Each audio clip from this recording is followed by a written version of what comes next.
Okay, so today's lesson is on distributive property. If you missed my class, you can always watch this video, pause, rewind, and learn from here.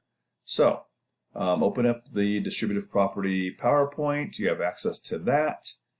And then there's also the Google Doc, and that's what you will use and submit your work. Now, if you're in my class, during the live class, you will go through and you would do the Do Now section. So, go ahead and work on the Do Now section. Those are the various areas of math, just to get your mindset going in mathematics. And then we would go over those together in class. But since you are not in class and you're doing this on your own, just go ahead and complete them because they are counted. And then after that, we would go through the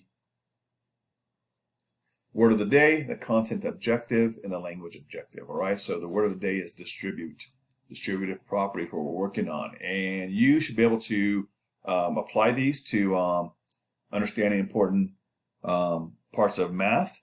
And the language, you should be able to, hopefully by the end of this, explain it orally or in writing on how to solve expressions or equations using the distributive property. Now, some of you might have done this prior in math, but it's always good to have a refresher. Okay, so, and then if you would have scrolled down, we would work on the we do. That's where we would work on this together. I would lecture and go over the examples, and you could take notes below here and just follow along. So, for here, the first blank here is the blank is used in algebra to show multiple quantities of terms, and that is the distributive property. All right, so you would type these in here, distributive property. And then, when do we use distributive property? It's used every day. Our mailman distributes mail. If you're at a buffet or some type of food would be distributed as you went by, right? If you served food. If you what else? During Halloween, you distribute candy to children that come to your door. All right, so here are 3 examples below that I left in here, but I'll go ahead and work through those. So the first one, the 3 times x, 2 times 3x plus 4.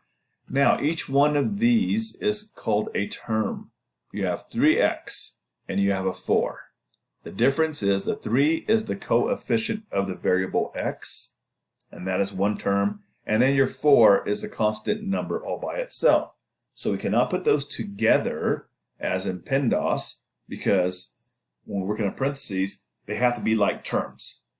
So since we can't put them together, another way to get rid of the parentheses would be to use the distributive property. And how we do that is you distribute 2 times whatever's inside here of the parentheses. So we're going to go 2 times 3. And that's going to give us a 6. And then the x just comes along. Now it turned into 6x. And then we'll distribute again 2 times 4. And that would give us an 8. So your final answer is 6x plus 8. You cannot simplify anymore because, as I said, we have a variable on one term and not the other, so they are different. All right, we can do that again. The same process. We have a negative 3 times 5t plus 7. So we cannot put the like terms inside together because they are different. So we will multiply a negative 3 times a positive 5. A negative times a positive is a negative. That's going to be negative 15. And then the t just comes along.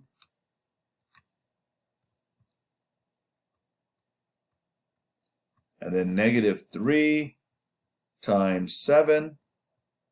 A negative and a positive is a negative 21. That's all you can do. Negative 15, we clean this up. We can do negative 15t and minus 21. All right, because it's a negative 21, this positive will do nothing. Negative and positive, the negative wins. So That would be your final answer. Can't simplify it anymore because we have a variable and this term does not. Okay, we have another one over here. We have a 6 minus, then we have a parenthesis, negative 10m minus 5. The 10m and minus 5 are different, so we cannot put those together. This 6 is not butted up to the parenthesis like these other ones, like the 2 and the negative 3 here. So that means there's something in between here. And when we have a sign and a parenthesis, there's an imaginary 1 there. So if that helps you, place that imaginary 1 and now do your distribution. Negative 1, right? So we're going to do negative 1 times negative 10. So a negative and a negative is a positive. So negative and negative is a positive. 1 times 10 is 10. And then the m just comes along. Now don't forget that 6 that's out here. We're going to drop that down. He just comes down. Okay, and then we have the negative 1 is also being distributed to negative 5. And then again, we do have a negative, and a negative is a positive. And a 1 times 5 is 5. So now we have a 6 plus 10m minus 5. Now there's something different about this one. We have a 6 and we have a 5. So we have two terms that are very similar. A constant number, a constant 6 and a constant 5. We can combine those together and simplify this even more because neither one of those have a variable. So they're just a plain number, 6 and 5, and we just add them together, 6 plus 5, and that would give them, and this bring down your plus 10m. And you are done. We cannot do anything else with this because we have a variable and a constant number. All right, so you could pause and try to do the next ones by yourself, or you can just stay along and we'll do the next ones that are on your, now we are working on the ones that are going to be on your we do section. Okay, so we just went over these 3 here. But now we are going to come down here, work on these 6. So you can either pause now, work on them on your own, and then maybe check your answer against my answer and see how you did.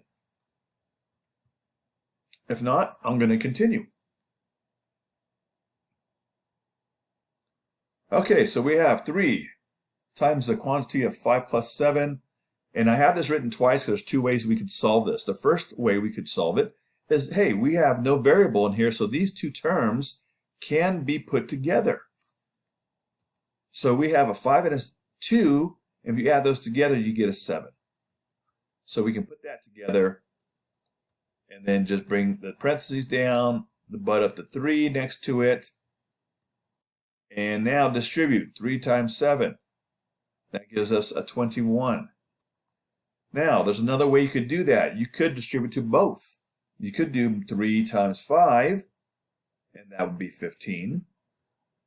3 times 2, and that would be 6. And 15 and 6 make a total of 21 if we add them together. Supposed to be addition here. So we got the same answer. So there's 2 ways we could do that one because everything was, they were all basic terms. They had no variables. Okay, let's go down to the next one. 3 times a negative 2 plus a g. So same as we did before, just these 2 are just switched. And we can just go 3 times a negative 2. A positive and a negative is a negative. And 3 times 2 is a 6. And then we have this 3 times g. Now remember, there's an imaginary 1 here. That's 1g. That's 1g. So we're going to multiply 3 times 1 is going to be 3. And then that g just comes along. And everything's plus. Okay, another imaginary 1 as we had before. So if that helps you, it's 3 times a 1. Okay, let's do the next one. So here we have a 2 times x plus a negative 3 in another parenthesis. So we have a parenthesis within a parenthesis. So let's get that parenthesis out first. Now remember, there's an imaginary 1 there between these two, so you got to distribute here. Negative and positive is negative, and 1 times 3 is 3. So now that parenthesis is gone, but we have this outer parenthesis still. Then we have this 2 that's butted up. We can now put these terms together. We have 1x and we have a negative 3. So we'll just distribute. So a 2 times x is going to give us 2x. Positive 2 times a negative 3 is going to give us a negative and then a 6. Right? Positive and negative is a negative. 2 times 3 is 6. All right. Same thing below here. We have a 4 times a negative 1x. Remember, this is 1x. So 4 times a negative 1 is a negative 4. And then the x just comes along. The variable stays there. So that became 4x. Then we have 4 times a positive 2, which gives us an 8. Everything's positive, and we are complete. All right, we have 2 more. So, a negative 2 times a 1x. So a negative times a positive is a negative. 2 times 1 is a 2. Bring down the x. Negative times a positive is a negative. 2 times 5 is a 10. We cannot combine these. We have an x on one, a variable, and the other we do not. All right, now we have this last one. We have 2 terms. We have 6 times x minus y plus 2 times 5 minus z. So let's work on each one separately. 6 times x, that'd be 6x. 6 times 1y, positive and negative is a negative. Remember, these are imaginary 1 in here. So 6 times 1 is 6, and then the y comes along. So that 6 was distributed to both of those y's. Or both of those variables, x and y. Let's do the next one. 2 times 5 is 10. So let's bring down that positive and bring down that 10. And then positive 2 times an imaginary 1z.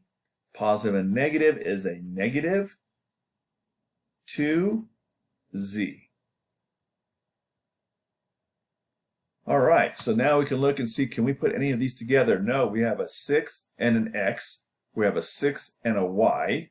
We have a constant 10 with no variable. Then we have a 2 and a z. So each one of these has a different letter as a variable, so we cannot do anything else. So that is simplified to its lowest term. So now you need to come down and start working on the you do section. All right, more practice here. And continue to work down. There will be some imaginary ones you have to remember to place. And just work on through these, and also the exit ticket, and then submit it. I will grade it, send it back to you. If you don't like your score, you can correct the highlighted ones one time and do a final insert, and you'll be done. I hope this helped you to learn distributive property, and I hope to see you in class.